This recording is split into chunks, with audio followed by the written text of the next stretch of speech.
لا أنت ولا عيناك مغتسلي، ولا لحاظك ضم المدى رسلي،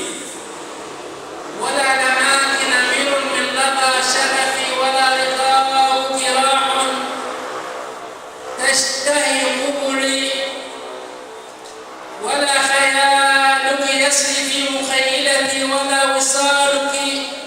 قد الوجد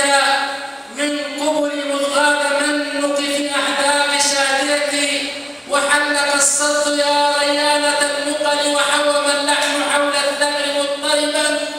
كأنه رجع نبض الواجف الوجل، وعنك بصار في حقي وأنسجتي، وأنت فالصمت وحسنا، ولم تسل أنت التي من لدن عيني مدللة النضاختين